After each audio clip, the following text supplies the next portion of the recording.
Koppel, host of the Time for Coffee podcast, where you get firsthand career advice into the jobs and industries that interest you the most.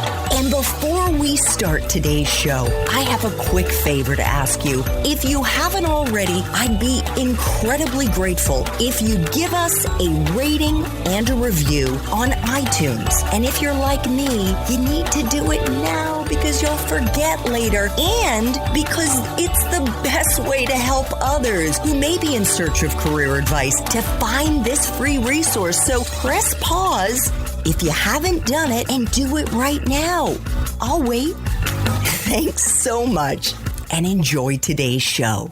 Hey there, Java Junkies. Welcome to another K-Cup mini episode of Time for Coffee. By the way, K-Cups come in 3 sizes, single, double, and triple shots, or roughly 1 minute, 5 minutes, or 10 minutes in length. So if you don't have time to throw back an entire caffeinated career conversation, these K-Cup mini episodes of T4C can give you a quick caffeinated fix, whether you're on the go or you only have a few minutes to binge. So grab your mug and take a chug, because it's time for a caffeinated career triple shot K-Cup with my guest, Sam Levin. As you know, I was a journalist for 20 years. Yeah. But unlike you, Sam, I didn't study it. I did not major in journalism. I had no clue that that was something I would go into, even though I was involved in like my college radio station, and by my senior year was the news director. It was something that I did for fun. Mm-hmm. But then when I was in my early 40s and I was fired from CNN by the new president, I had to discover how those skills that I had been honing as a journalist were transferable. Can you talk us through kind of your mindset and your thinking as May 2019 was approaching, which is when you graduated from Maryland, and you had been presumably networking, as you mentioned, with various family friends, I'm guessing classmates, Sure. maybe even beyond that, and how you were thinking about the skills that you had, if you were at all.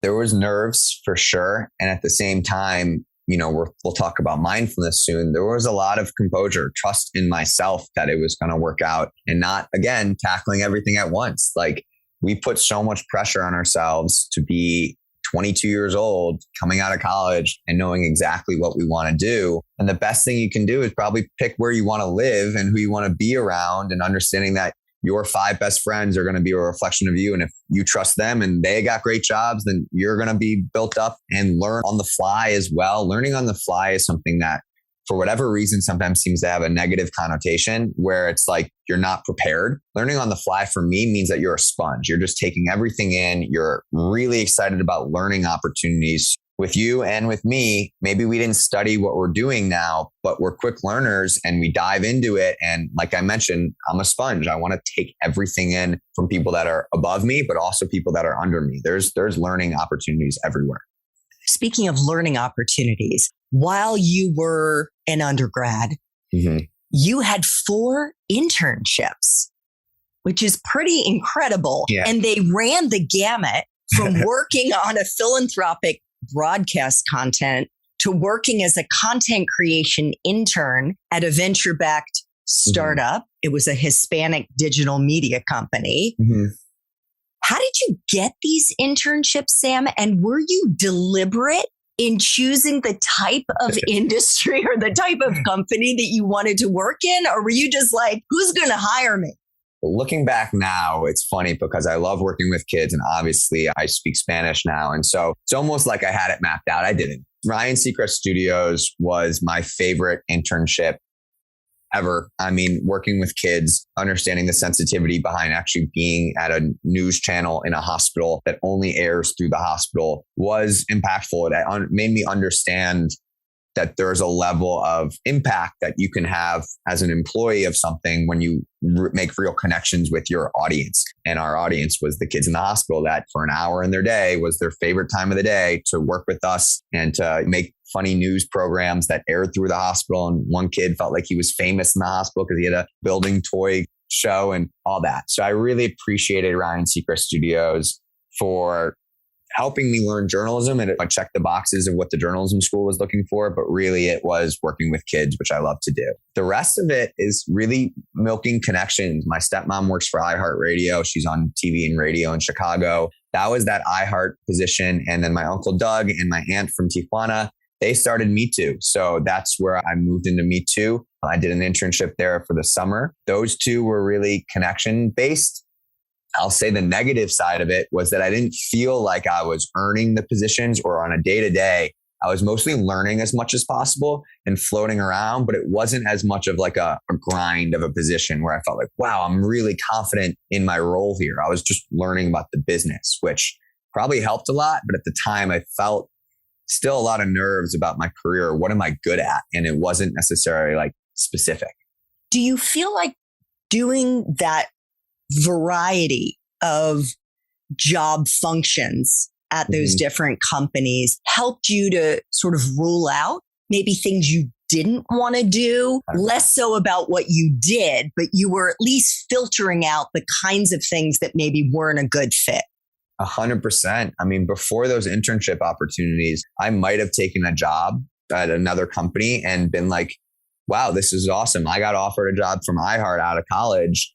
And it was something that I actually passed on because I thought that I'd already kind of seen what that world was because of the internship. And I knew that that job, as I think it was a media planner, didn't allow me to engage with my partners. It was actually me just going to direct report to my manager. And I was like, wow, that really means I'm talking to one person throughout my entire tenure there. And it freaked me out. And the fact that I was able to communicate that it freaked me out with myself was a clear sign that I needed to look at something that was going to be more me to all my partners, controlling a portfolio and understanding that, like bucket listers, it's very fresh on a daily basis. I am talking to a plethora of partners. So it's really exciting on that end. But I agree with what you said. I mean, you rule out a lot with the more you do. And for me, it was also tackling different cities. That was Chicago, LA, that was DC, that was Baltimore. I got to see these different cities and understand what a commute felt like and understand like what I was interested in, as well as New York with B&H. So I really feel like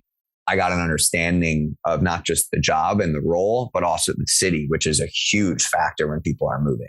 What advice do you have for students in terms of how they can choose the best internships for them? And again, the mindset to have going into these internships.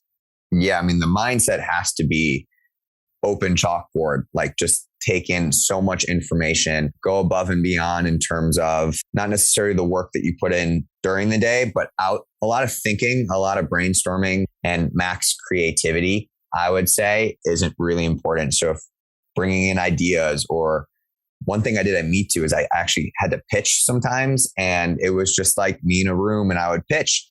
And I don't know if they were really taking my advice or my uncle was putting me in the position, but it got me comfortable with speaking in front of people. And that was really important. Whether it's an interview and it's one-on-one, or it's talking to a team, feeling confident about yourself is going to be your number one driver and something that actually exudes. People exude confidence. So as you're jumping in to, your next interview or looking at your next internship, feeling confident, even if you don't have the skills, you have the personality, or you have the charisma, or you have the desire to learn, which is a skill set to dive in. And that's probably going to be your number one trait of success at this time when you don't have a specific skill set. No one's really expecting you to know the ins and outs of an industry when you're 22 years old.